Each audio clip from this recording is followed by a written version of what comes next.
Pada suatu hari perkawinan Abdullah dengan Siti Aminah dan masa-masa mengandungnya Rasulullah SAW, Abdullah adalah salah seorang anak Abdul Muttalib yang paling dicintainya.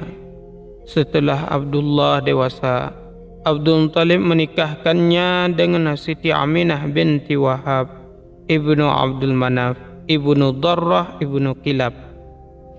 Pada saat itu usia Abdullah telah mencapai 18 tahun dan Siti Aminah merupakan wanita Quraisy yang paling utama nasab dan kedudukannya.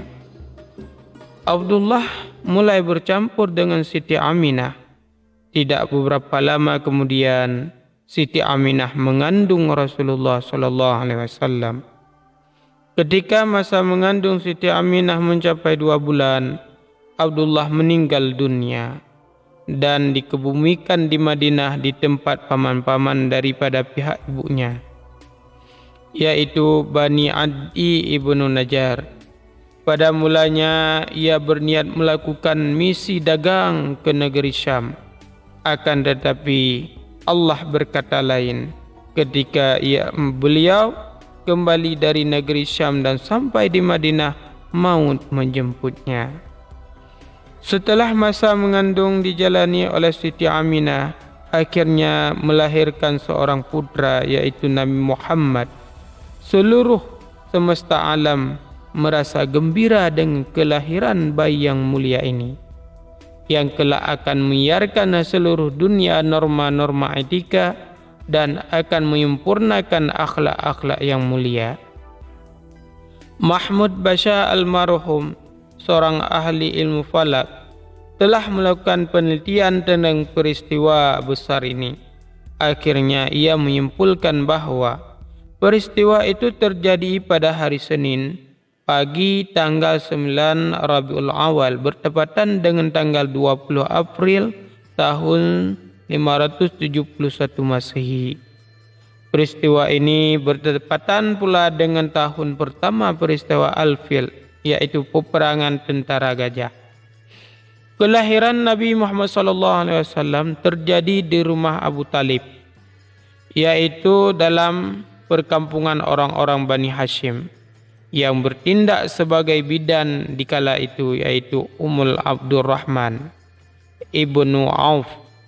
Setelah Nabi dilahirkan, ibunya Siti Aminah mengirimkan berita gembira ini kepada kakek beliau, yaitu kakeknya Nabi Muhammad SAW, yang bertindak sebagai bidan di waktu itu, yaitu Ummu Abdurrahman ibnu Auf. Setelah Nabi dilahirkan, ibunya Siti Aminah mengirimkan berita gembira ini kepada kakek Nabi Muhammad SAW. Abdul Muttalib setelah mendengar berita itu, Abdul Muttalib bergegas menuju ke rumah Abu Talib dengan perasaan yang meledak penuh dengan kegembiraan. Setelah sampai, lalu ia memberi nama anak tersebut yang bernama Muhammad. Nama ini masih belum dikenal oleh orang-orang Arab. Akan tetapi rupanya Allah berkehendak untuk melangsungkan apa yang telah dipastikan olehnya sesuai dengan berita yang telah disebutkan di dalam kitab-kitab para nabi terdahulu, seperti kitab Taurat dan kitab Injil. Allah memberikan ilham kepada kakeknya Nabi Muhammad SAW.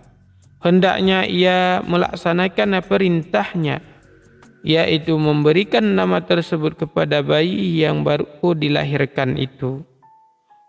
Wanita pertama yang mengasuh Nabi Muhammad SAW sewaktu itu masih bayi adalah Ummul Aiman. Nama aslinya adalah Barakah al-Habasyah, hamba sahaya perempuan ayahnya, yaitu Abdullah. Wanita pertama yang menyusukannya adalah Suwaibah, hamba sahaya perempuan pamannya, yaitu Abu Lahab. Itulah orang yang paling pertama menyusui Rasulullah SAW di waktu ketika lahir.